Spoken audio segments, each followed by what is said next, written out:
러시아가 우크라이나 동부 칠러시아 세력이 세운 두 공화국의 독립을 승인하고 평화유지군 파병을 지시했습니다. 서방은 강력 반발하는 상황인데요. 자세한 소식은 국제 담당 기자 연결해서 알아보겠습니다. 한상용 기자, 이 푸틴 러시아 대통령이 우크라이나에 파병을 지시했다고요? 네, 그렇습니다. 블라디미르 푸틴 러시아 대통령이 우크라이나 동부 지역에 러시아군 배치를 공식화했습니다.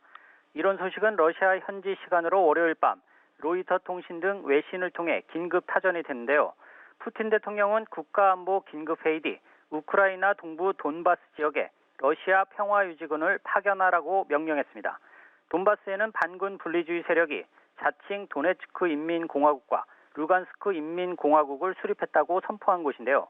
푸틴 대통령은 이 두 곳을 독립국으로 인정하는 대통령령과 함께 이 두 개 공화국 지도자와 우호와 협력, 원조에 관한 조약에도 서명했습니다. 이번 독립 승인은 러시아가 반군 장악 지역에 사실상 군대를 공식적으로 파견할 수 있는 길을 열었다는 분석입니다. 이에 따라 전운이 고조된 우크라이나의 전면적 무력 충돌의 위험성을 키우고 있습니다. 네, 말씀하신 것처럼 우크라이나 정부와 이 무력 충돌이 우려될 것 같은데 미국과 서방의 반응은 어떻습니까?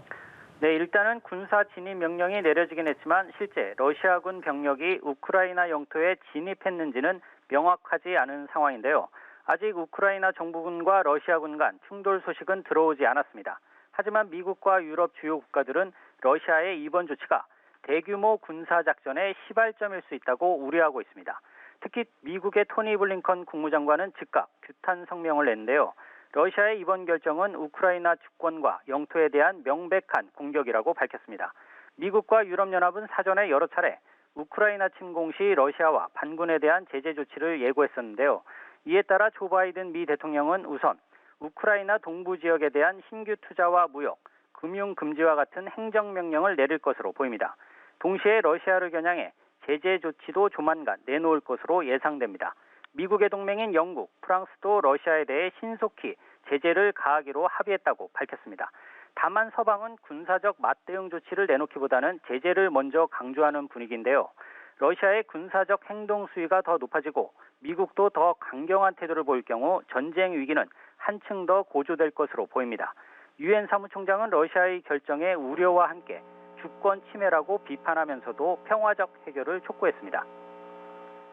그러면 우크라이나군과 반군이 대치 중인 이 돈바스 지역에서 전쟁 가능성은 더 커질까요? 네, 러시아는 이미 우크라이나 동부 접경지대를 중심으로 군병력 13만 명 이상을 배치한 것으로 추정이 되는데요.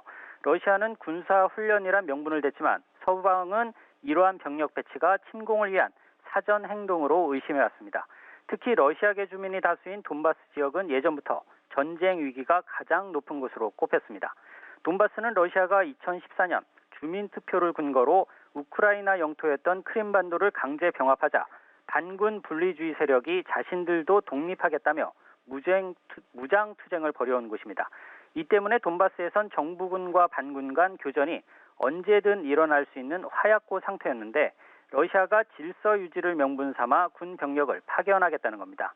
이 지역에서 러시아군 사상자가 나올 경우 러시아는 이를 전면 침공의 빌미로 삼을 수 있다는 게 서방의 관측입니다.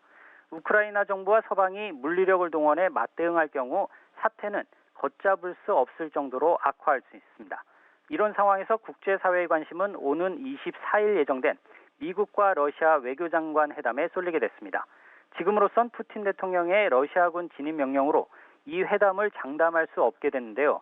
이 회담의 성패가 바이든과 푸틴 두 정상의 회담 성사는 물론 우크라이나 사태에도 중대한 영향을 미칠 것으로 보입니다.